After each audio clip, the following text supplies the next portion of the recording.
Otra pregunta que nos hacemos es, ante los rumores de descrédito que pudieran circular acerca de un nacimiento en adulterio de Jesús, y todos vendrán a la memoria lo de Ben Pantera y todo eso, que ustedes ya conocen, porque puede ser que ya la tradición oral estuviera desarrollando esa idea, sobre todo para desacreditar a la nueva facción que había surgido dentro del judaísmo, la facción cristiana.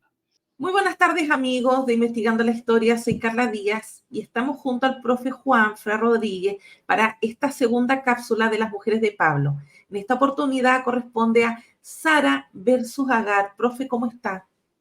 Hola, muy buenas noches, tardes, días. Bien, muy contento de volver al canal y con muchas ganas de, pues de que todos lo pasemos un rato agradable y saquemos alguna conclusión con respecto a la idea que pudiera tener Pablo de las mujeres.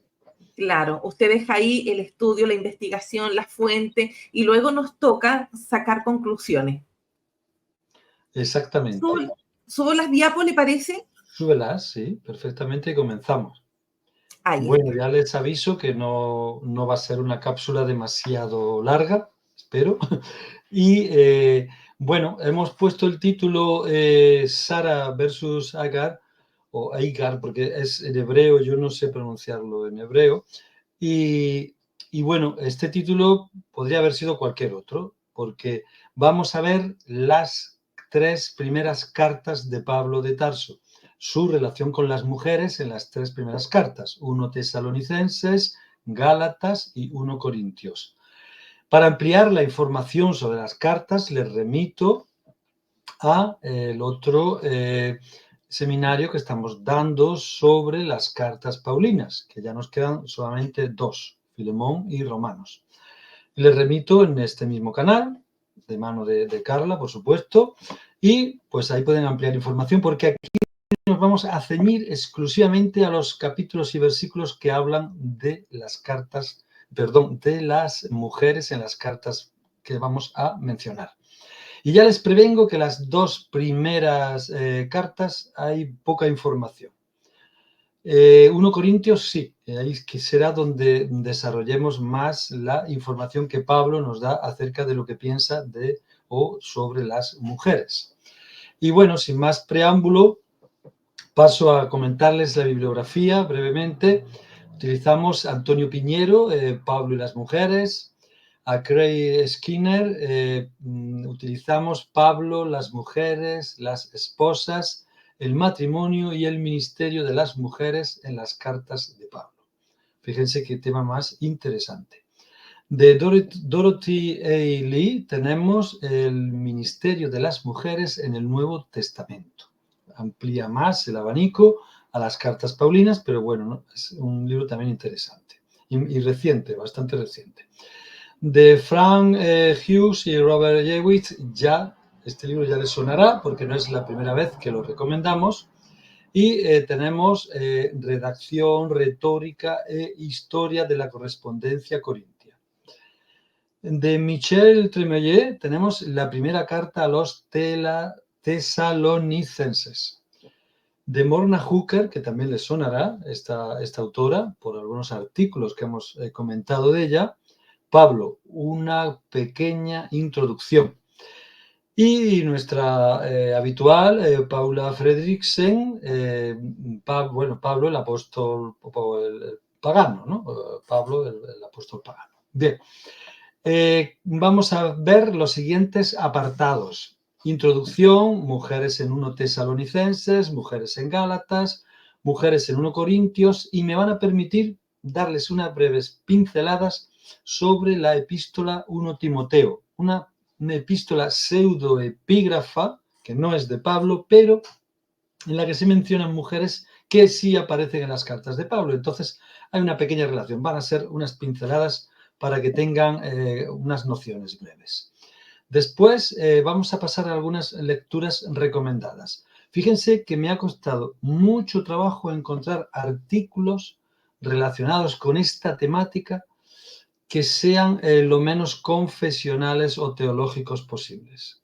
No sé por qué, pero no hay, o yo no he encontrado demasiada documentación que hable sobre el tema de las mujeres de una manera pues lo más imparcial, lo más laica posible. No obstante, he conseguido recopilar dos artículos de interés, no muy modernos, pero bueno, interesantes. El de Jorunn Auckland es una académica noruega, súper interesante lo que está haciendo ahora, pero he rescatado un artículo más antiguo que es Pablo y el discurso corintio sobre género y espacio santuario, las mujeres en su lugar. Luego hablaré un poquito más de ella porque está haciendo trabajos muy interesantes sobre el tema de la mujer en general, con relación al Nuevo Testamento, a la Biblia en general. Y de Mark Finney, honor, velos y jefatura, en 1 Corintios 11, 2, 16, en su contexto social. Como les decía al principio, podríamos haber titulado la cápsula, pues Sara versus Agar, que ya verán ustedes por qué se llama así. Podríamos haberla titulado Pablo contra la fornicación, el judaísmo de Jesús, el velo de las profetisas, el celibato de Pablo o, que este también me gustaba, mentiras y descréditos, la misoginia de Pablo. En fin, porque son las temáticas que realmente vamos a encontrar en estas tres cartas. Así que, sin más preámbulo, pasamos al contenido. Como ya les digo, no hay demasiada información en las dos primeras cartas, pero no obstante, aquellos versículos donde haya alguna referencia más directa o indirecta hacia la mujer en abstracto, no como mujeres concretas, que también habrá, pero menos, pues vamos también a hablar un poquito sobre ello porque creo que es interesante, porque puede formar parte o bien de la teología de Pablo o bien de su, bueno, pues de la manera en que organizaba las comunidades o quería organizarlas. Entonces, dicho esto, vamos directamente a la primera carta, Mujeres en 1 Tesalonicenses. Brevemente les apunto que se trata de la carta más antigua de las que contamos de Pablo. Y bueno, está escrita aproximadamente entre los años 48 y 50 o 51, un amplio abanico de fechas. Decir que lo que más preocupaba a los tesalonicenses, y es a lo que responde Pablo básicamente en la carta, es que iba a ocurrir con los creyentes que habían fallecido antes de la venida, de la segunda venida de Jesús, el Mesías, antes de la llegada de la parusía, porque creían que estaba al llegar, que era inminente y tenían un desconcierto. Piensen que estamos hablando normalmente de paganos convertidos al judeocristianismo, básicamente al cristianismo, al judaísmo mesiánico de Jesús, y claro, tenían una gran incertidumbre. Bien, esto un poco para que tengan una idea general. Si quieren profundizar, ya les he dicho que les remito a el seminario de las cartas paulinas o del Corpus Paulino. ¿En dónde aparecen mujeres en esta carta? Pues en 1 Tesalonicenses, capítulo 4, versículos del 3 al 8. Y leemos. Pues esta es la voluntad de Dios, vuestra santificación, que os alejéis de la fornicación, que cada uno de vosotros sepa poseer su recipiente con santidad y honor, y no dominado por la pasión, como los gentiles que no conocen a Dios. Que nadie ofenda ni engañe a su hermano en este asunto, pues el Señor se vengará de todos estos, como os dijimos y atestiguamos ya. Pues no nos llamó Dios a la impureza, sino a la santidad. Así pues, el que esto desprecia, no desprecia a un hombre, sino a Dios, que os otorga su Espíritu Santo. Bien, ¿cómo podemos interpretar, cómo podemos sacar alguna conclusión de lo que quiere decir Pablo en estos versículos?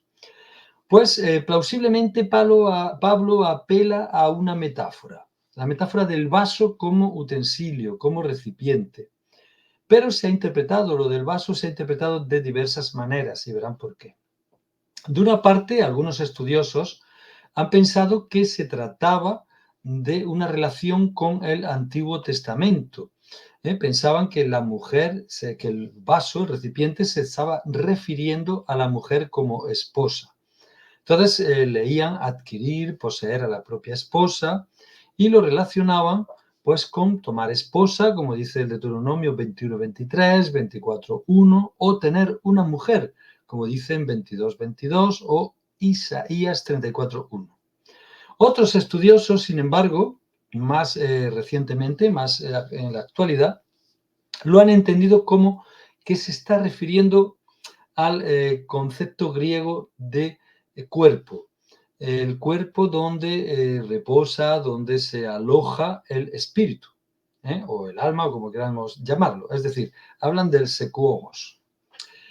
Entonces, bueno, pues estas son las posibles interpretaciones. Lo que nos interesa a nosotros en relación a la mujer es que Pablo está en contra de la fornicación y indirectamente no hace responsable de la misma a la mujer, directamente hace responsable al hombre.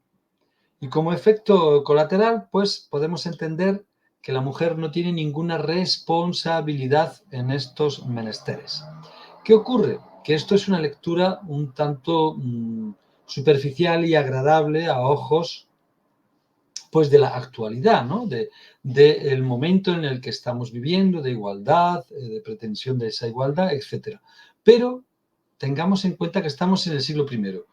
Y Pablo, además de beneficiar indirectamente a la mujer, lo que está haciendo es ignorarla. Es decir, es impensable que la mujer casada, con una vida ordenada, pueda mantener relaciones extramatrimoniales. Eso se lo deja a las prostitutas, a las esclavas, etc. Pero no a la esposa. Entonces, bueno, podemos hacer la lectura de que realmente la mujer se va a beneficiar de este mandato de Pablo, pero al mismo tiempo tiene poder o tiene nula presencia o nula posibilidad de tomar decisiones. Perdón, y este es el asunto que debemos también de mirar. Bien, la fornicación, ¿por qué es perniciosa para Pablo? Y esto ya lo hemos comentado en el seminario de las cartas paulinas. Es perniciosa porque para los judíos del siglo I conlleva a la idolatría.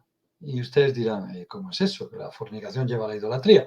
Pues miren, si la fornicación normalmente fuera del matrimonio se lleva a cabo con extranjeras, con prostitutas, que suelen ser extranjeras, entonces, ¿qué ocurre? Pues que estas mujeres normalmente tienen sus dioses, sus ídolos, y el hombre que fornica con ellas, pues puede dejarse embaucar por la seducción femenina, por la seducción sexual, por el poder que tiene ese tema, ¿no? Ese asunto, y puede dejarse llevar hasta el punto de caer en adoración a esos dioses, por veneración, entre comillas, a estas mujeres expertas en la práctica sexual. Y ese es el miedo que tiene Pablo, el miedo a caer en la idolatría, no tanto o también, ¿no?, por el tema de la fornicación, pero sobre todo porque puede conllevar al hombre a, adorar otros dioses distintos al que él está de alguna manera predicando, ¿no?, al Mesías y a Yahvé, a Dios Padre. Indirectamente, pues la mujer, la esposa, se beneficia porque, bueno, previene enfermedades contagiosas y previene la ignorancia del marido, del esposo, en el asunto sexual. Y entonces, pues bueno, pues Pablo al mismo tiempo está persiguiendo el que estas familias, estos matrimonios, estas parejas procreen, como era un mandato divino, como era un mandato de la Biblia hebrea, llamémoslo así, o del Antiguo Testamento, que era la procreación. Entonces Pablo está ahí conjugando una serie de factores que, si no lo analizamos con cierta profundidad, tampoco estamos llevando un exhaustivo estudio, pero si no nos fijamos, pues puede pasar desapercibido y pensar en un Pablo igualitario, en un Pablo que piensa en la mujer. Es una consecuencia indirecta. ¿Favorable para la mujer? Sí, pero no es el objetivo inicial de Pablo. Eso es lo que, bueno, la mayoría de los académicos independientes están extrayendo de estos versículos. Entonces, bueno, también hay otra, bueno, esto coincide con 1 Corintios en general en toda la carta, pero en 1 Corintios 7 también nos habla del peligro de la masturbación. Y Pablo también previene, probablemente, no sabemos si se está refiriendo a ella, por lo que les he comentado anteriormente, porque si el varón, bueno, pues practica la masturbación, pues la procreación también se ve mermada. Entonces, bueno, pues ahí Pablo está de alguna manera tocando varios factores que podrían perjudicar a su judaísmo mesiánico. Bien, pues visto esto, pasamos a la siguiente carta, donde vamos a ver ya un poquito más aspectos relacionados con la mujer. En 1 Tesalonicenses es lo que hay. No hay una referencia explícita a una mujer con nombre, no, es simplemente consejos para el varón, que indirectamente el hombre, que indirectamente la mujer, pues se va a beneficiar. Bueno, la epístola de Gálatas se escribe aproximadamente entre el año 52, 54, las fechas ya saben que son como muy relativas, ¿no? Y esta es la carta que más información aporta de la vida de Pablo. Fíjense, y lo más esencial, la idea esencial, que es lo que yo les destaco en esta breve introducción de cada carta, es que los paganos convertidos al cristianismo no tienen que circuncidarse. Pablo establece una ley universal para que la cumplan tanto los judíos que creen en el Mesías, que creen en Jesús, como los paganos que creen en Jesús. Hay una ley universal que hay que cumplirla, pero luego hay una ley particular que los paganos no tienen por qué cumplirla. Y lo más evidente, como ustedes saben, es la circuncisión. Sin embargo, los judíos los judíos creyentes en el Mesías sí deben cumplir la circuncisión. Esto es importante porque podría llevarnos a equívocos, como ha llevado a muchos o a algunos estudiosos, sobre todo del siglo XX, principios del siglo XX, a pensar que Pablo estaba renunciando al judaísmo, y no es así. Y lo veremos también más adelante. Pablo no renuncia al judaísmo. Pablo establece una línea para que los paganos puedan integrarse en el judaísmo, pero desarrollado a través de la venida del Mesías, en la que él estaba convencido. Había llegado el Mesías prometido en la Biblia hebrea, lo que llamamos nosotros Antiguo Testamento, había llegado y simplemente era una evolución del judaísmo, no era una renuncia al judaísmo. Así es como lo ve Pablo. Entre otras cosas, para que se cumpla la ley, lo veremos más adelante, la ley para que se cumplan las promesas que hace Dios a Abraham y cuando le dice que será padre de naciones.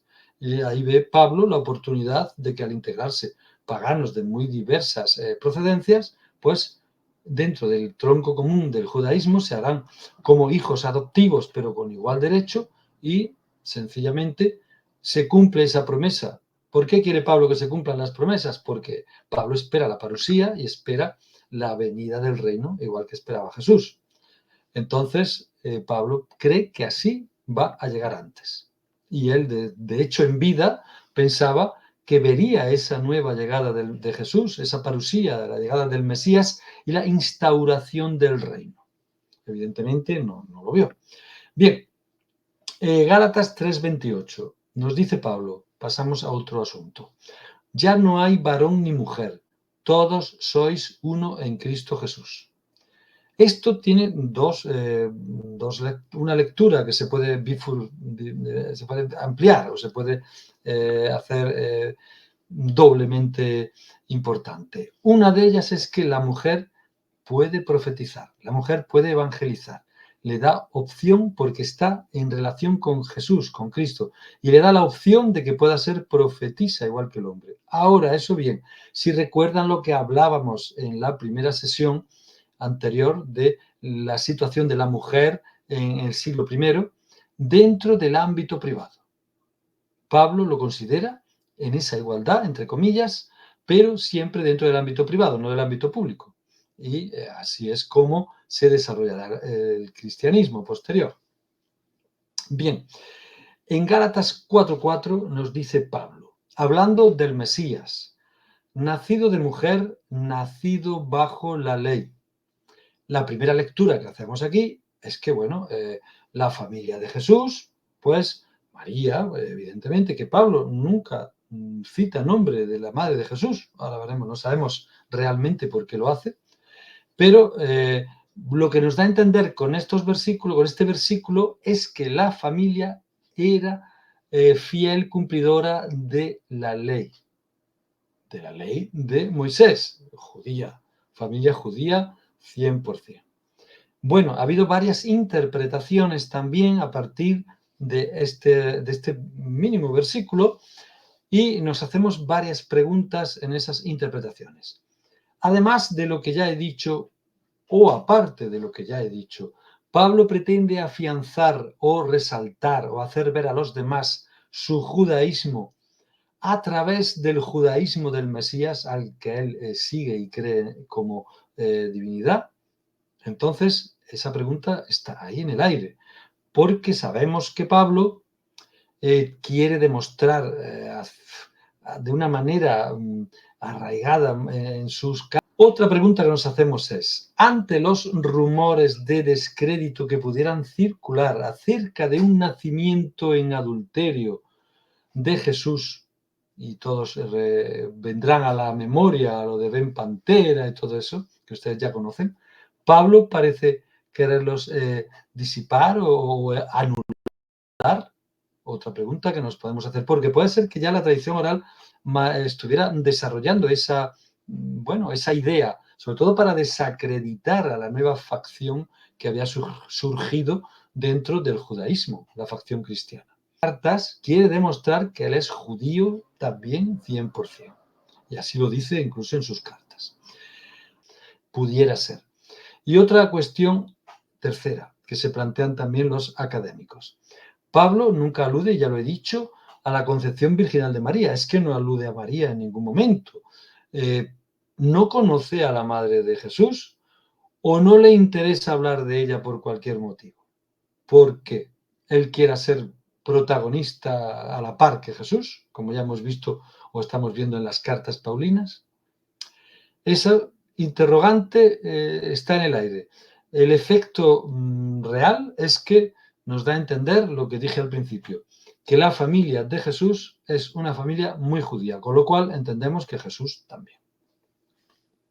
Bueno, ahí tienen el mapa para que vean dónde estaba en Galacia, en Turquía, al este de Turquía. Ahí está eso en rojito. Bueno, pues seguimos. Mujeres en Gálatas 4, 21, 31. Permítanme que les lea. Decidme los que queréis estar bajo la ley. ¿No escucháis la ley? Pues está escrito que Abraham tuvo 2 hijos, y uno de la esclava y otro de la libre. Pero el de la esclava nació según la carne, el de la libre en virtud de la promesa. Pero eso es una alegoría. Estas mujeres son 2 alianzas. La primera, la del monte Sinaí, que engendra para la esclavitud, es Agar. Pues el monte Sinaí está en Arabia y corresponde a Jerusalén actual, pues es esclava lo mismo que sus hijos. Pero la Jerusalén de arriba es libre. Esa es nuestra madre, pues está escrito, regocíjate, estéril, la que no pares, rompe en gritos de júbilo, la que no conoces los dolores del parto, porque más son los hijos de la abandonada que los de la que tiene marido. Y vosotros, hermanos, a la manera de Isaac, sois hijos de la promesa, Pero como entonces el nacido según la carne perseguía al nacido según el Espíritu, así también ahora. Pero ¿qué dice la Escritura? Despide a la esclava y a su hijo, pues no ha de heredar el hijo de la esclava juntamente con el hijo de la libre. Así que, hermanos, no somos hijos de la esclava, sino de la libre. Bueno, parece que es una interpretación del Génesis, hace referencia, pero fíjense lo importante que es la idea que aquí Pablo quiere transmitir. Pablo se está defendiendo de los ataques de los judíos que piden que los paganos se circunciden.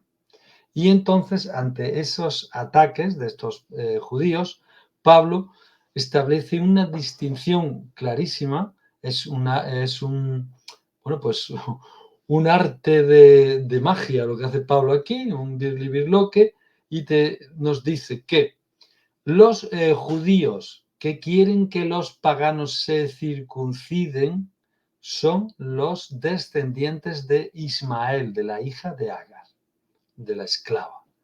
Y los judíos que están en la creencia del Mesías, de Jesús, y los paganos que también están en esa creencia, son los verdaderos descendientes de Isaac, de la esposa de Abraham. Y entonces hace ahí un juego de malabares para defenderse de aquellos, de los que quieren la circuncisión. ¿Cómo lo hace también? Pues los paganos, como ya dije antes, convertidos al cristianismo, son hijos adoptivos que se integrarán en el tronco común de Israel. Y esto es lo que Pablo intenta decir en esos versículos que hemos leído anteriormente. Bien.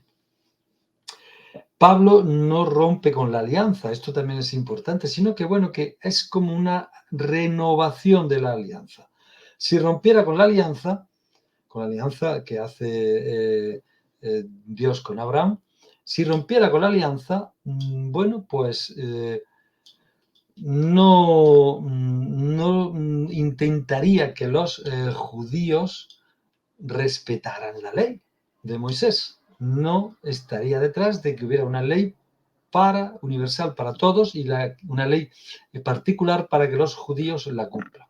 Por eso creemos que en contra de lo que, bueno, pues algunas visiones un tanto apologéticas creen, pues creemos que Pablo no rompe con el judaísmo ni lo pretende. Simplemente intenta integrar para que, como dije antes, se cumpla la promesa de Abraham, de Dios a Abraham, y Dios mande de nuevo a Jesús la parusía y instaure el reino prometido, el reino de Dios. Esa es la lectura que hacemos o que la mayor parte de los académicos han hecho de estos versículos. Bien, esto está avalado pues también en esta propia carta, en Gálatas 6:15 y en la carta segunda a los Corintios, en el capítulo 5, versículo 17. Todo lo digo porque son paralelos que pueden también leer y observar cómo bueno, pues coinciden básicamente. Bien, ahí tienen a Sara y a Agar. Bien, un poco mitificado y tal, ¿no? Pero bueno, para que nos hagamos una idea. De todas formas, la diferencia de edad tenía que ser, según ¿no? describe el Antiguo Testamento, según describe la Biblia hebrea, debía de ser bastante importante, ¿no?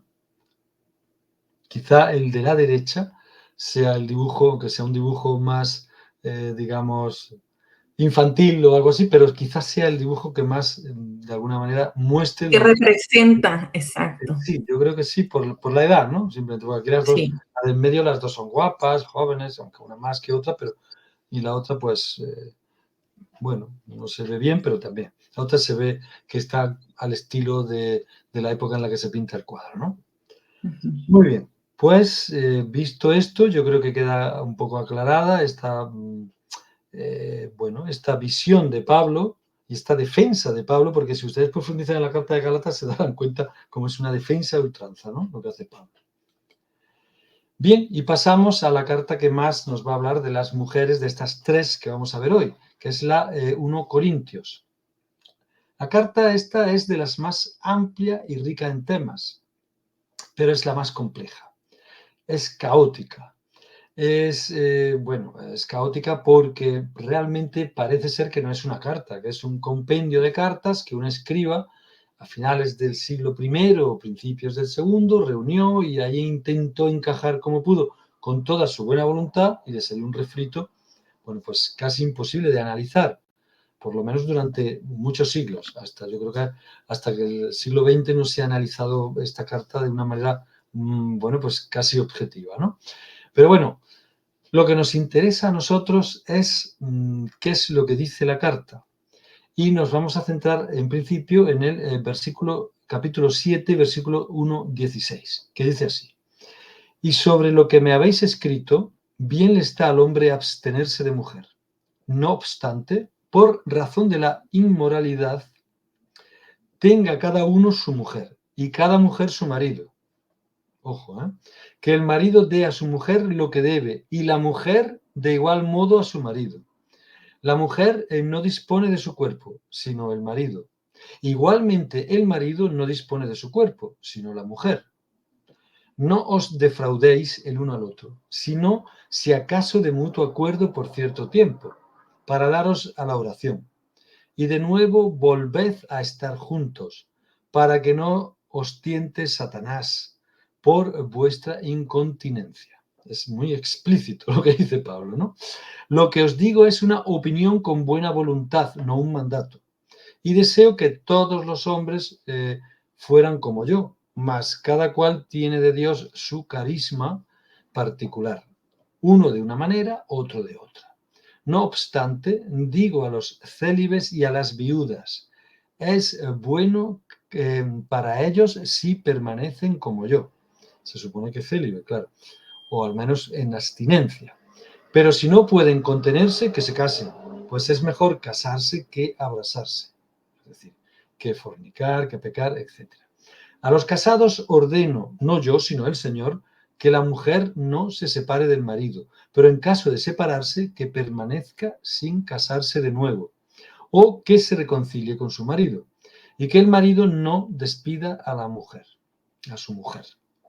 Y a los demás digo yo, no el Señor, si un hermano tiene una mujer no creyente y ella consiente en vivir con él, no la despida.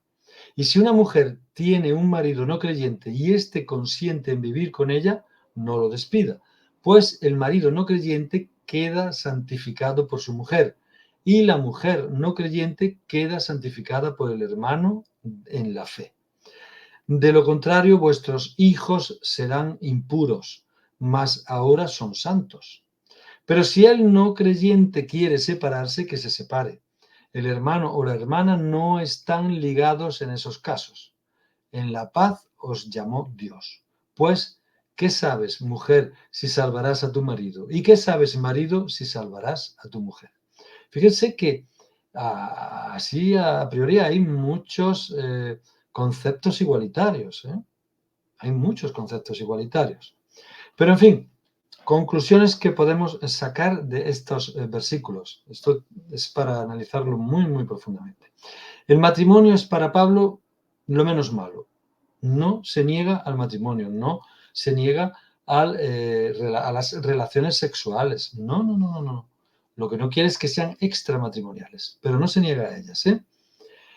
Pues, bueno, la parusía está al llegar y es mejor estar casado que no estarlo y caer, como dije antes, en adulterio o en prostitución. El hombre tiene la primacía absoluta en la sociedad de la época y Pablo así lo expone en la carta. No es esa aparente igualdad de la que yo hablo, está siempre el hombre delante, pero es que así es como estaba establecido.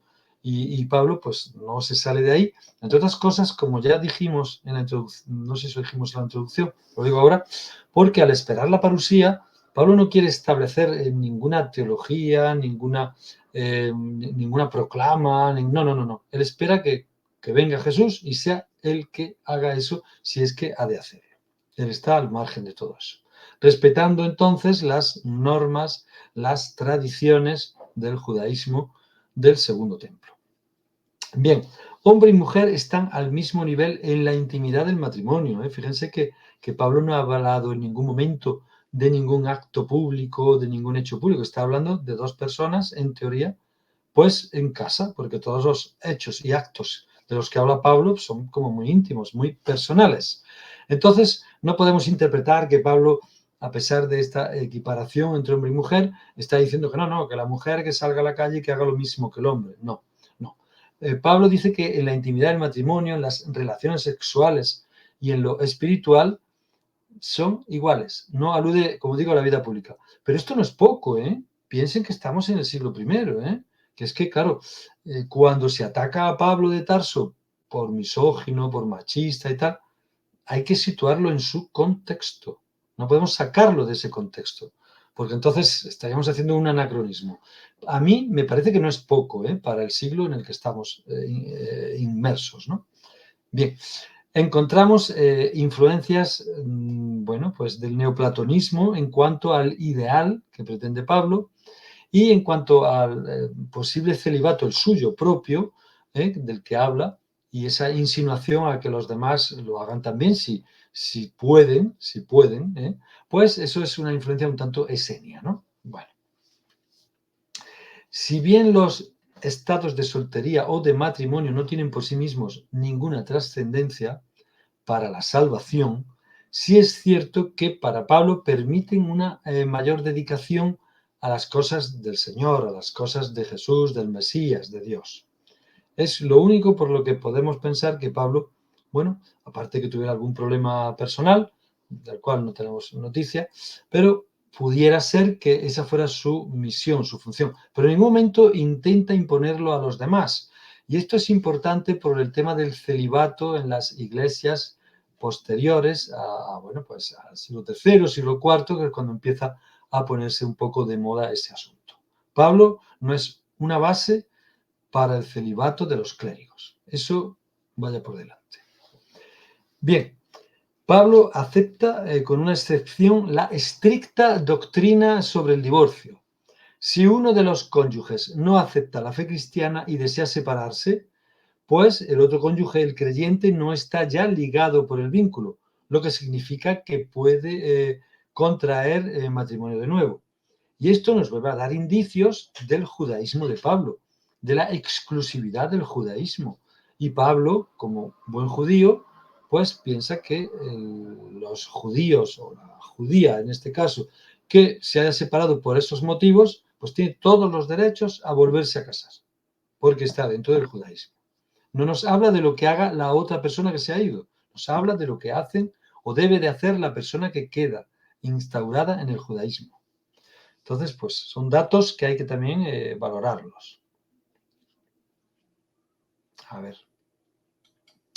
Bien, otros versículos de Corintios. Capítulo 9, del 1 al 6. Dice Pablo así: ¿no soy yo libre? ¿No soy yo apóstol? ¿No he visto yo a Jesús nuestro Señor? ¿Acaso no tenemos derecho a llevar con nosotros a una mujer hermana en la fe como los demás apóstoles y los hermanos del Señor y Cefas? Fíjense que el objetivo de Pablo aquí no es defender a la mujer. El objetivo de Pablo es equipararse a los apóstoles directos de Jesús, a aquellos que conocieron al Mesías. Pero indirectamente está, por un lado, bueno, no, como dije antes, favoreciendo el celibato entre los clérigos, y por otro lado, pues, facilitando a la mujer, pues, que tenga acceso a ciertas cuestiones religiosas, dentro, como siempre hemos dicho, del apartado de lo privado, pero le está facilitando también eso. Entonces, aunque el objetivo, y eso es lo que casi siempre ocurre en las cartas de Pablo, por lo que estamos viendo, el objetivo no es ensalzar o darle derechos, entre comillas, o pedir derechos por la mujer, pero indirectamente, pues está, bueno, contribuyendo a esa presunta acercamiento o presunto acercamiento a la igualdad. Tiene una foto de Corinto que es una maravilla. Bien, Mujeres en Corinto, en el capítulo 11, versículos del 1 al 16. Pablo, aquí vamos a ver cómo le da prioridad al varón en los rituales, siguiendo probablemente esos versículos que les he puesto ahí de Génesis, en lugar de esos otros donde nos referimos a la creación de la mujer, ¿no? en el Génesis. Ahí saben que hay dos versiones, pues una de ellas que sale de la costilla de Adán y otra que nace como Adán, ¿no? de la tierra.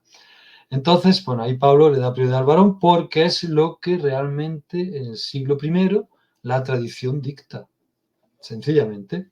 Y leemos estos versículos del 3 al 5, que son el centro de estos que les estoy diciendo, del 1 al 16, y dice así: la cabeza de todo varón es el Mesías, y la cabeza de la mujer es el varón, y la cabeza del Mesías es Dios. Todo varón que ora o profetiza con la cabeza descubierta afrenta a su cabeza. Y toda mujer que ora o profetiza con la cabeza descubierta afrenta a su cabeza. Es como si estuviera rapada. Aquí hay una lectura inicial bastante importante, que es la posibilidad de que la mujer también sea profetisa, también pueda evangelizar, también sea cabeza de algunas de las comunidades en las que o bien ha fundado o bien está predicando. Eso es importante, y por eso está ahí subrayado en blanco. Es muy importante. Ahora bien, nos podemos hacer esta pregunta: ¿por qué habrían causado ofensa las cabezas descubiertas de las mujeres cristianas de Corinto? Y aquí tenemos respuestas para todos los gustos. La respuesta más inmediata o más recurrente, es que la cabeza descubierta era la vestimenta tradicional de las prostitutas. Esto es una idea que no solo existe en el siglo I, sino que se desarrolla a través de los primeros siglos de nuestra era, de la era común, se desarrolla por el Mediterráneo oriental. Y encontramos un rabino anónimo en el siglo III que sostiene que Judá tuvo problemas para creer que Tamar era una ramera porque su rostro estaba cubierto, llevaba pañuelo. Creo que conocen perfectamente la historia de Judá y de Tamar, ¿no? Tamar es la nuera de Judá, muere su marido, el hijo de Judá, muere sin tener descendencia. Por la ley del Leviato, pues el hermano se casa con ella, muere también sin descendencia y esta mujer pues quiere tener descendencia y lo que hace, se lo pide a Judá, me parece, le dice que no, entonces lo que hace es presentarse en su tienda, bueno, pues sin darse a conocer que era ella, ¿no? Y a partir de ahí parece ser que él ya estaba viudo, creo recordar, esto está en Génesis 38, lo pueden consultar. Y ella, pues, sin que él lo sepa, pues tiene relaciones sexuales con él y ya está, y tiene un hijo.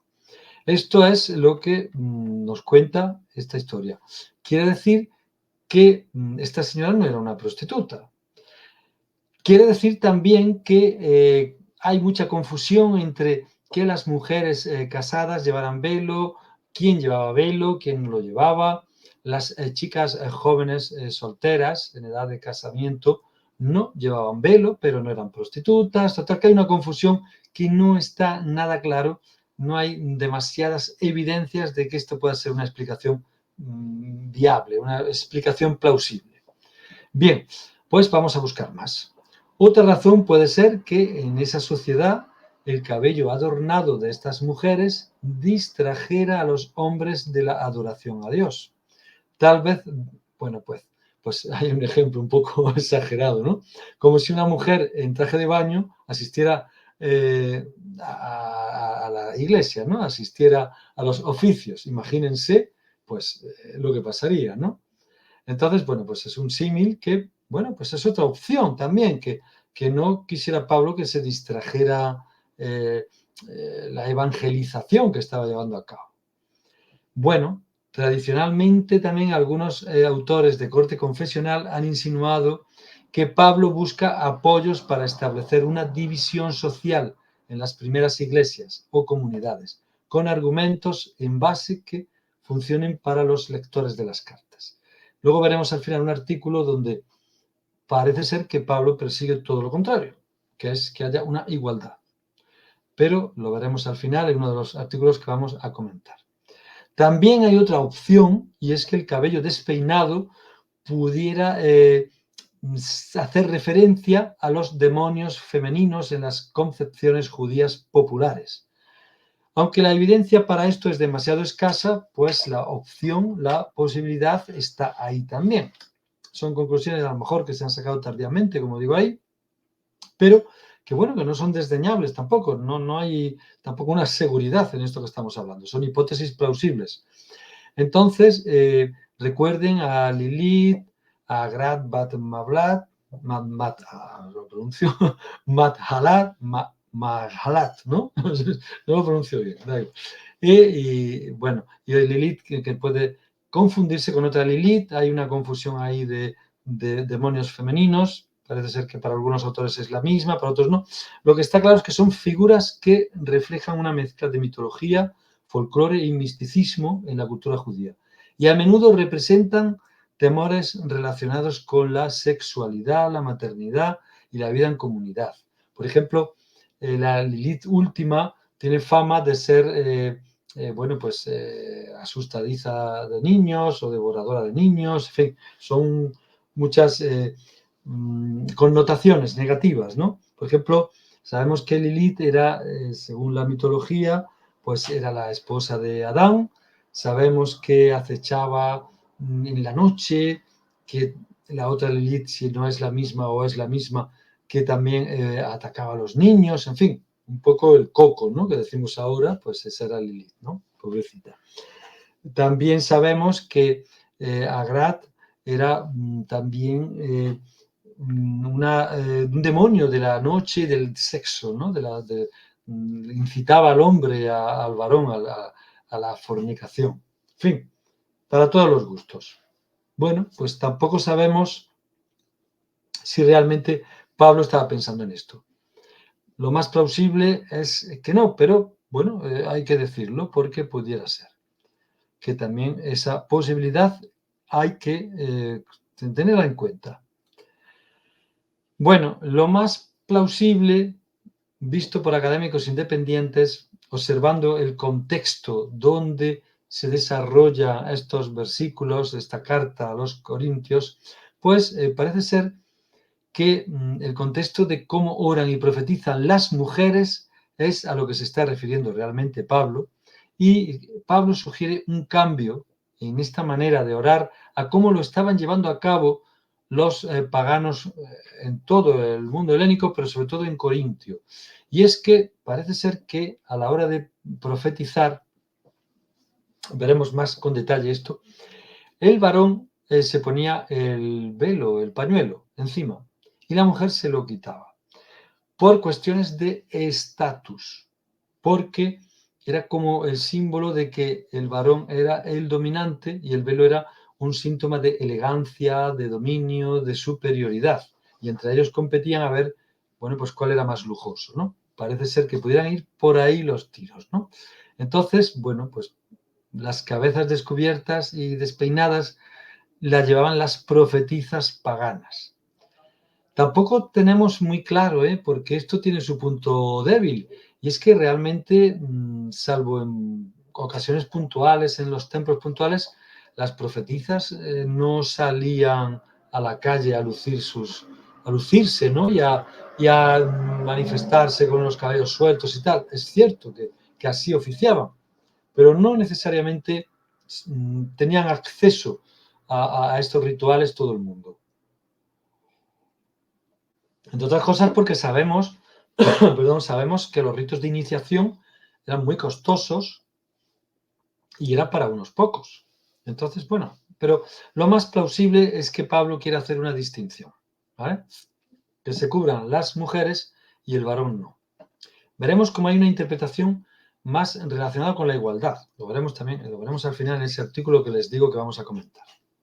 Bien, lo que sí podemos deducir de estos versículos es que nada, de una manera un tanto benevolente, tampoco, es que nada sugiere subordinación de las esposas. El único indicador que podría interpretarse como tal es la afirmación de que el hombre es la cabeza de la mujer. Pero parece ser que cabeza en aquellos días podía tener una variada explicación de significados, pues muchos significados. Y en el texto, aparte de eso, no hay nada, como hemos leído antes, en los otros textos hay muchos indicios de igualdad, ¿no? Como dije al principio, en lo privado. Entonces, el texto pues, no parece que indique un exceso de subordinación.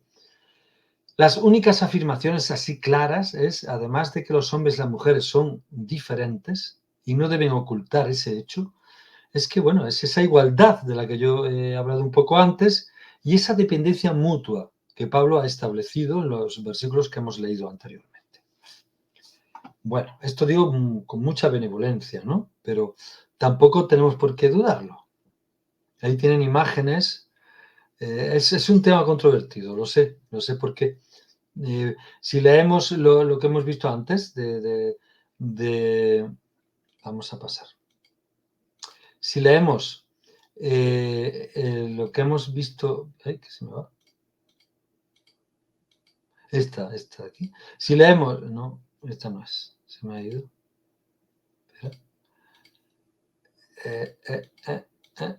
Esta. Si leemos la de 7.1.16, pues aquí hay muchos indicios de igualdad. Estamos hablando de la misma carta, ¿no? Entonces, bueno, pues por recurrencia, por patrones de recurrencia, pues es más plausible que Pablo no quiera establecer esas diferencias extraordinarias que algunos autores se han empeñado en establecer. Bueno, pasamos a otro capítulo, 14, 34 y 35. Un capítulo controvertido. Todavía hoy estaba leyendo un artículo del año 1988. Ahora les explicaré. No he puesto nada porque no me parece, pero estaba leyéndolo y les digo las conclusiones a las que llega el articulista.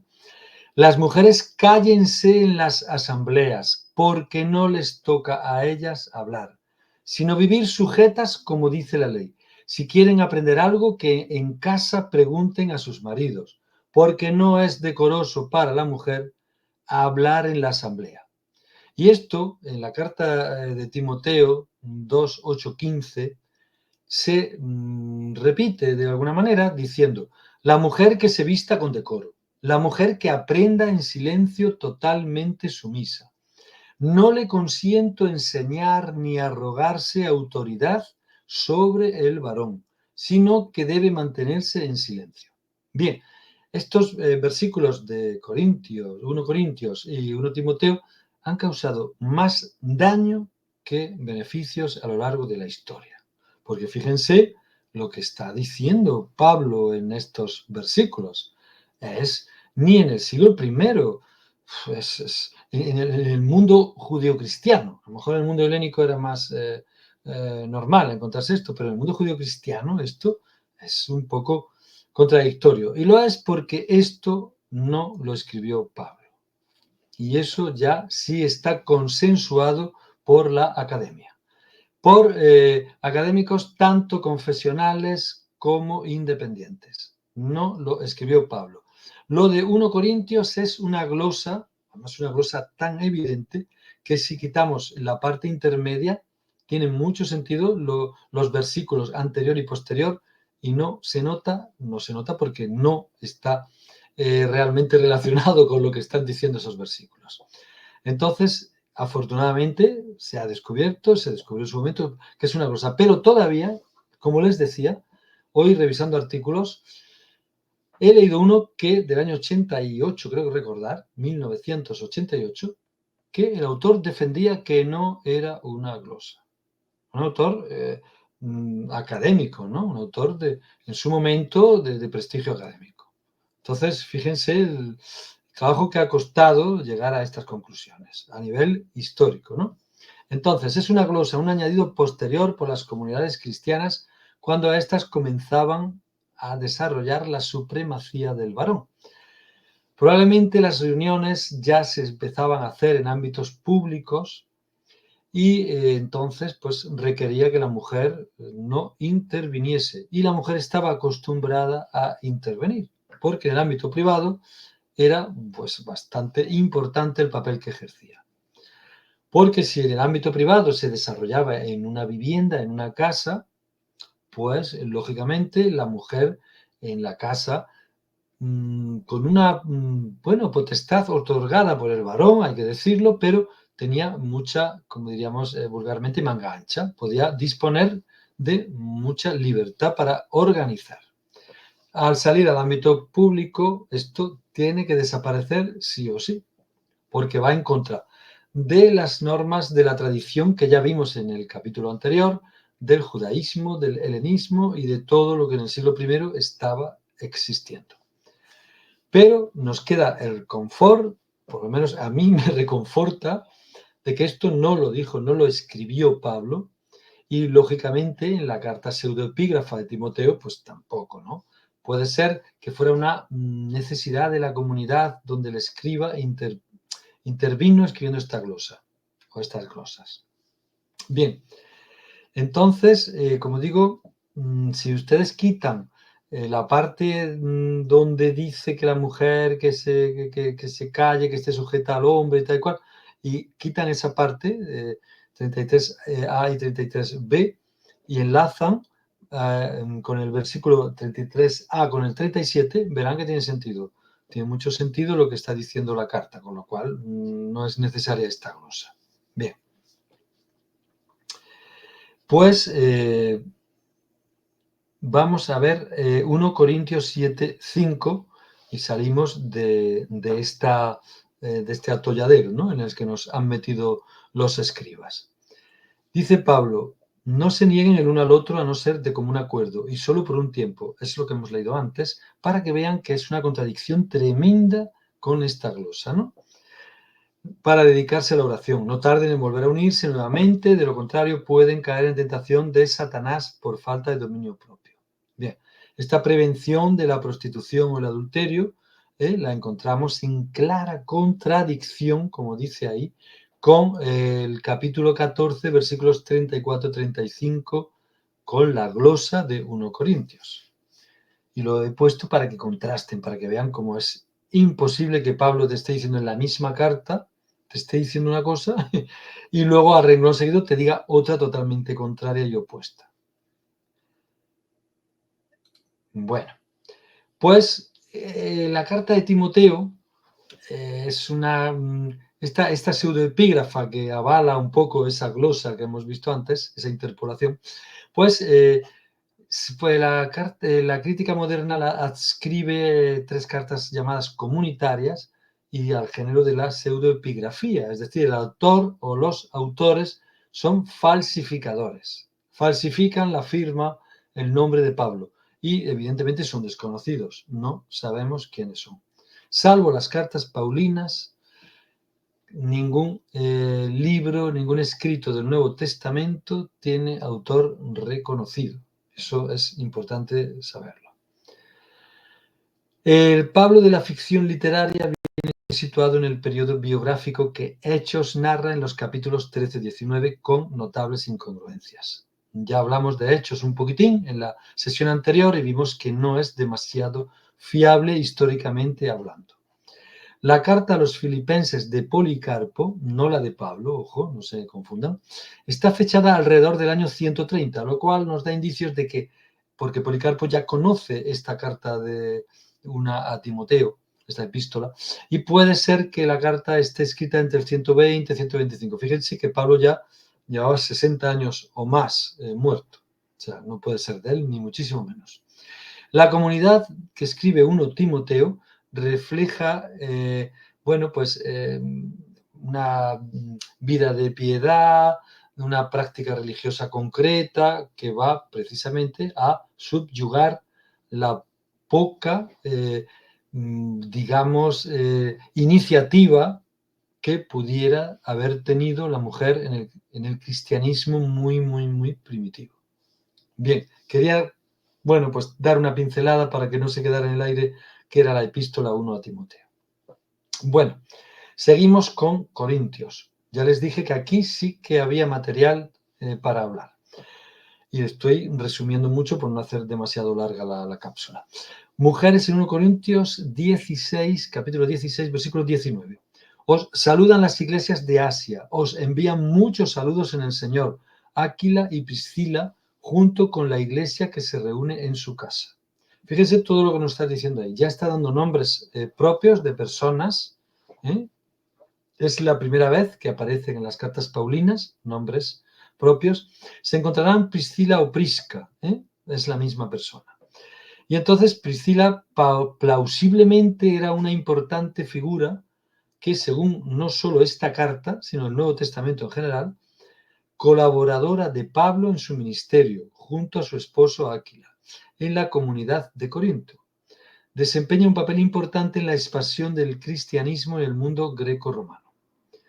Se nombra en Hechos 18:2-3, 24:26, 18:18, en la carta a los Romanos 16:3, 16:19 y en esta primera carta a los Corintios 16:19.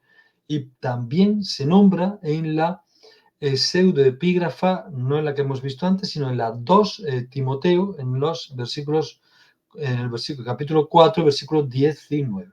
Bien. Su mención en las cartas de Pablo resalta su influencia y el respeto que se le debía tener en las primeras comunidades cristianas. Para que vean que la mujer en las primeras comunidades cristianas tenía mucha significación. Se la reconoce por su enseñanza y liderazgo, incluso instruyendo a líderes evangelizadores como Apolos en la fe cristiana. Apolos es un líder que se menciona en Hechos y en 1 Corintios.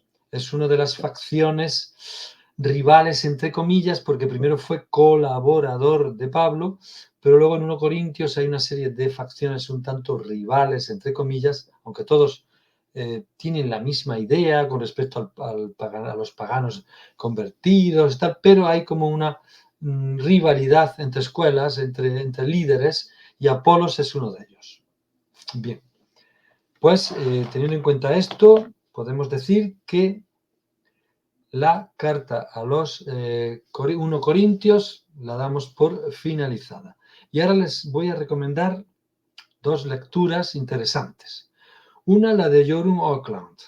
Esta señora es una académica noruega que he cogido este artículo, ya les dije, porque ahora se está dedicando sobre todo a estudios sobre género y espacio, sobre género en un proyecto sobre género y canonización de textos antiguos. Un trabajo muy, muy, muy interesante. Si tienen tiempo, pásense, búsquenla en internet, porque es una mujer que estuvo también trabajando en Grecia, mandada por la Universidad de Oslo, que es a la que pertenece ella, pero estuvo allí trabajando en un proyecto también muy interesante sobre igualdad, es una señora muy interesante en ese aspecto, si están interesados en buscar este tipo de información bíblico. Ella es muy, muy biblista. Bueno, pues nos dice así en este artículo que es Pablo y el discurso corintio sobre género y espacio santuario, las mujeres en su lugar. Las reuniones rituales descritas en las cartas de Pablo a los Corintios se establecen como un espacio de santuario, construido ritualmente, un espacio de representación.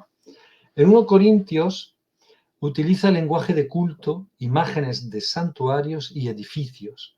Representa a la Iglesia como conteniendo elementos rituales y diferencia entre oikia e iglesia. Oikia es el hogar, oikia es la casa, oikia es la familia, el sentido donde se reúne la familia. Pero fíjense que ella que cree que Pablo los diferencia de iglesia no entendida como, no la entiendan como el edificio, ¿no? Entiendan iglesia como esa reunión de fieles en una casa particular. Por eso distingue mucho, esta autora cree que Pablo distingue entre oikia y iglesia, porque aunque sea el mismo habitáculo, la reunión no tiene nada que ver con la familia, con personas que se juntan para evangelizar sobre o acerca del Mesías, de Jesús.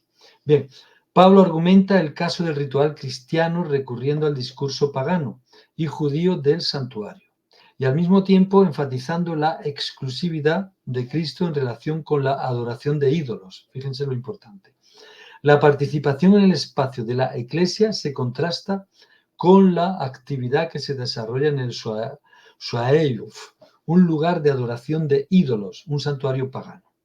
Dado que no se encuentra una oposición similar al santuario de Jerusalén, es decir, que Pablo hace una diferenciación entre lo que sería la Iglesia con lo que serían los santuarios paganos, pero no hace tal distinción entre lo que sería la Iglesia y el templo de Jerusalén, con lo cual, como dice esta autora, la autora concluye que 1 Corintios no representa a la Iglesia como una sustitución del santuario de Jerusalén, sino que Pablo toma como modelo el santuario, el templo de Jerusalén, para desarrollar estas iglesias. Esto es importante, ¿no? Porque siempre se ha dicho lo de, bueno, que si las sinagogas, que si que en oposición, que si había sinagogas cuando estaba el templo, que tal. Y Pablo pues, lo arregla rápidamente. No, modelo es el templo, lo que pasa es que estamos en la diáspora y tenemos que reunirnos en algún lugar, pues ya está, y de alguna manera. Y Pablo lo soluciona, fíjense, qué diplomático, ¿no? Qué buen vendedor, ¿no? De marketing. Bien, el discurso corintio sobre el género y el espacio del santuario se encontraba en un estado de transformación en el periodo romano temprano. Parece que en los textos disponibles los lugares de las mujeres y los hombres son ambiguos. En sus textos, Pablo oscila entre diferentes discursos, entre diferentes maneras de estructurar el género en el espacio de la Iglesia y entre diferentes maneras de usar los términos mujer y hombre en general. Es exactamente esta inestabilidad la que ha dejado un océano de posibilidades de construcciones de género para los lectores y receptores de estos textos. Posibilidades que esperan ser exploradas. Estamos hablando del año 2004 y yo creo que ya se ha estudiado algo de estos temas y ahí con el tiempo se va produciendo pues esa igualdad aparente en las reuniones iniciales del cristianismo primitivo que luego desaparecerá en el ámbito público. Pero esta es la clave, creo yo, de este artículo. El artículo está en inglés y no está en noruego, afortunadamente, y bueno, se puede leer. Dime, Carla. Sí, me llamó la atención este vocablo, el oikia. Sí, sí, ¿Tendrá sí. relación al griego antiguo oikos, que hace relación al Viene, hogar, lo mira, lo he acogían? apuntado, viene de oikos. Sí, no, viene de oikos, lo tengo apuntado. Okay. Viene de oikos, casa en el sentido de la familia. Ok. Ese sería el significado. Sí, es que bueno, tengo notas, pero como lea todas las notas no termina. Sí, no. Sí, viene de oikos, sí. Esa es la expresión, sí. Igual que Eclesia, pues actualmente ya se convirtió en iglesia, se fue deformando, ¿no? Pero viene de iglesia viene de ahí, ¿no? De Eclesia. Bien, pues más o menos he intentado resumir las ideas de estos 20 y tantas páginas que tiene este artículo, que si tienen tiempo e interés, pues lean porque es interesante, ¿no? Y vamos a terminar con un artículo de Mark Finney de 2010, un poquito más moderno, de este profesor de la Universidad de Sheffield. Él trabaja en el Centro Sheffield de Estudios Bíblicos Interdisciplinarios. Y nos habla del honor, tocados y jefatura. Es la traducción literal, ¿no? 1 Corintios 11, 2, 16 en su contexto social. Bien. La opinión consensuada sobre esta sección de la carta de Pablo es que es tan enigmática que su significado original puede ser irrecuperable, y esto ha llevado a una proliferación de teorías y antecedentes sugeridos. Un texto litúrgico helenístico era del culto doméstico, pues la principal actividad religiosa, estamos hablando del tocado, perdón, no les he explicado, este es los versículos que hemos hablado antes del velo, ¿no? Del velo que si el varón no se ponía velo para oficiar y la mujer tenía que ponérselo, según Pablo. Un contexto litúrgico helenístico era el del culto doméstico, pues la principal actividad religiosa en la antigüedad se centraba en el hogar y allí se hacían pequeñas ofrendas diarias de alimentos y oraciones a una variedad de deidades. La investigación arqueológica ha descubierto numerosos santuarios domésticos dedicados a los lares. Les recuerdo que los lares son las deidades o espíritus protectores de la antigua Roma y que los romanos lo relacionaban con el hogar y con la familia. Muchas veces pensaban que los antepasados que habían fallecido pues se convertían o de alguna manera estaban influyendo en los lares, ¿no? Bien, son los dioses del hogar. En nichos de comedores o cocinas o como santuarios separados en los atrios o jardines. Lo importante, el jefe de familia, el pater familias, que ya hablamos de él en la sesión anterior, funcionaba como sacerdote de la familia y el culto estaba íntimamente vinculado a su propio honor. También hablamos del honor. Recuerdan que el honor el hombre se lo tenía que ganar y lo adquiría con facilidad simplemente por ser honesto y tal, y a la mujer se le daba y tenía que mantenerlo. Acuérdense de esa diferencia que vimos en la sesión anterior. El propio honor y prosperidad. Como sacerdote del culto doméstico, habría empleado un velo para la cabeza. Esto lo habría distinguido social y religiosamente, y social, de clase, ¿no? de género, perdón, de la mujer sin velo y el con velo porque está por encima de la mujer. Estamos hablando del mundo helénico, del mundo romano. Social y religiosamente, y denotaría un sentido de importancia social y superioridad. Por el contrario, la esposa bien podría haber permanecido descubierta entre los parientes dentro del hogar durante los momentos de culto doméstico, usando un velo solo si había personas ajenas, es decir, no parientes presentes, usándolo en la calle para salir, pero en los contextos religiosos, el pater familias, que era, como vimos en la sesión anterior, el que dirigía, el que organizaba, el que gobernaba los actos religiosos, es el que lleva el velo, como índice de prestigio, de superioridad, como dice ahí. Incluso habría competencia a ver quién tenía el pañuelo, el velo pues, más suntuoso, ¿no? Entre los pater familias distintos.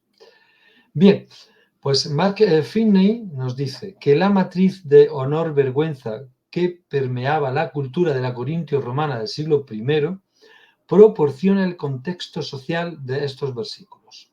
En las sociedades de honor-vergüenza hay un fuerte énfasis en roles de género claramente definidos, cuya difuminación o rechazo traía vergüenza no solo para los individuos directamente involucrados, sino también para el esposo, la esposa, la familia, la comunidad más amplia de amigos y asociados, llevarían con todos, ¿no?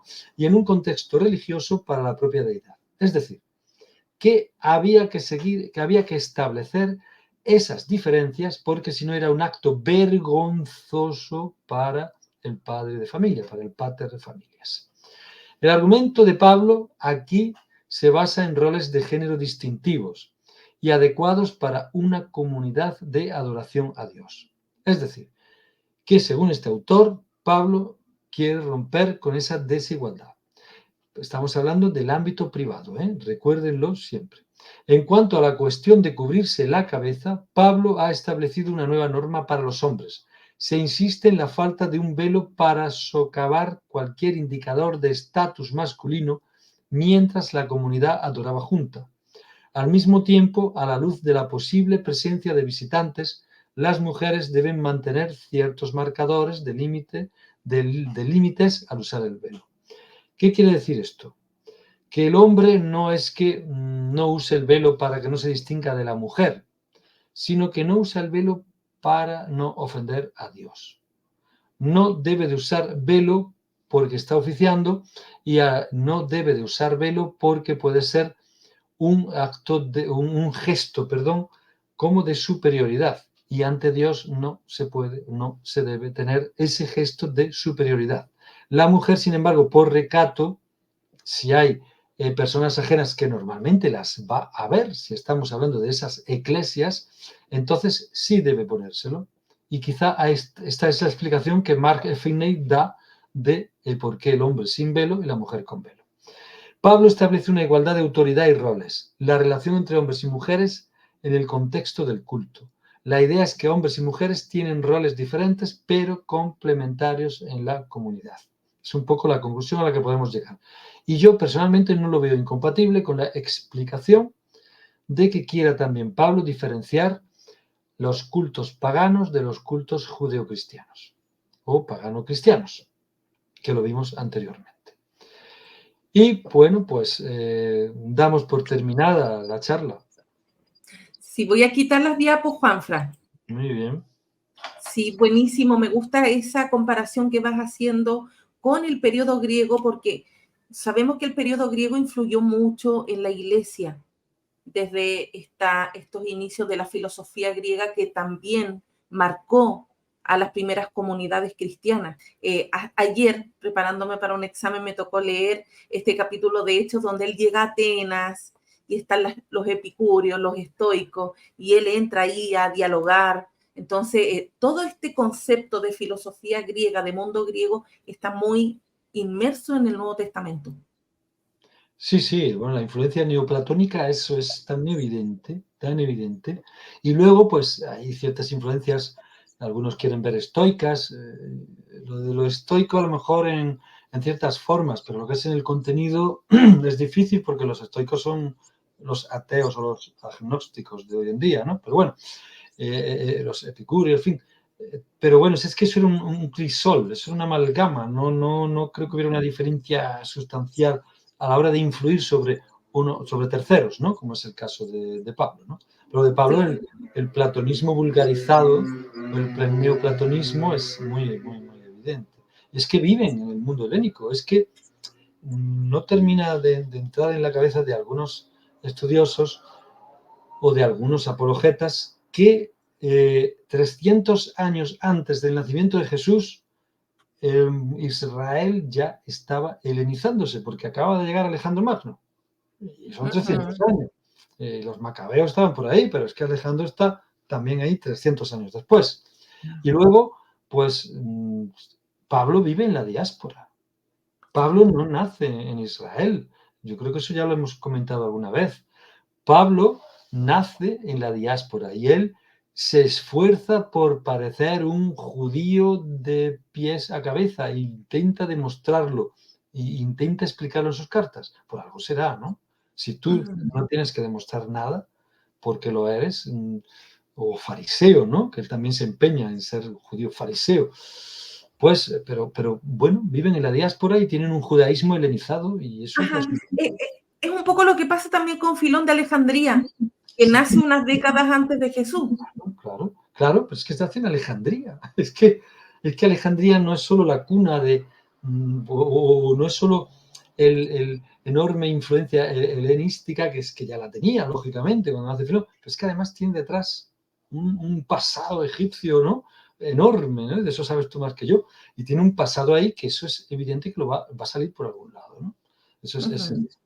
Pero es que yo creo que no hay una pureza, ni siquiera en el judaísmo del primer siglo en Israel hay pureza, porque tienes a los herodianos que no son realmente, provienen realmente del judaísmo, digamos, tradicional, y están influyendo, y los, bueno, todas las facciones judías que hay, ¿no? Los esenios, todos, ¿no? Están influyendo de Es alguna parte de la historia, así se van formando los pueblos, las religiones, así es la historia hasta nuestros días. Exactamente. Es que hoy en día no podemos decir, eso son ideologías extremas de corte neonazi, ¿no? Los que piensan en una pureza de sí. Pero vamos, nadie con sentido común, ya no digo con una formación histórica, sino nadie con sentido común se le ocurre pensar que existe una pureza ni racial ni religiosa incluso, ¿no? Yo he comprobado, la religión que más cercana tengo, que cada uno, tú haces una encuesta y cada católico tiene un concepto de Dios diferente. Y supongo que en la iglesia evangélica dos tantos de lo mismo. Y supongo que en el judaísmo con la cantidad de interpretaciones que tiene, ¿no? Pues pues también, Claro. ¿no? Y además hablamos de religiones en las cuales hay un contacto personal, una relación personal con esa deidad. Entonces, le preguntas por Cristo a 10 cristianos y te aparecen 20 Cristo, Mm, porque cada uno tiene su contacto personal con esa sí. figura en la que cree. Y Debe pasar lo mismo además, con la Virgen y con Dios y claro, todo claro. eso. Además que te das cuenta que no ha evolucionado demasiado, porque si tú coges un ejemplo muy sencillo, tú coges los 4 evangelios y ves la exaltación a divinidad de Jesús en momentos diferentes. Sí. Pero es que tú hablas con la gente ahora y para unos Jesús es Dios al mismo nivel que el Padre, para otros es una parte elemental del Padre, pero no es conceptos para todos los gustos. Sí.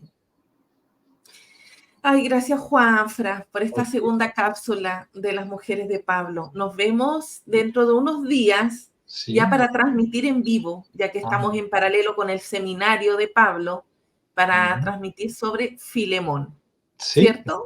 carta a Filemón, que es una Sí. carta muy cortita, pero que da mucho de sí. Muchas gracias Juanfra. Un A abrazo ti, grande para ti y tu familia igualmente. y nos estamos viendo Muy en un bien, siguiente igualmente. video. Gracias amigos por disfrutar de estas cápsulas, de las transmisiones y recuerden darle like, comentar y compartir. Adiós.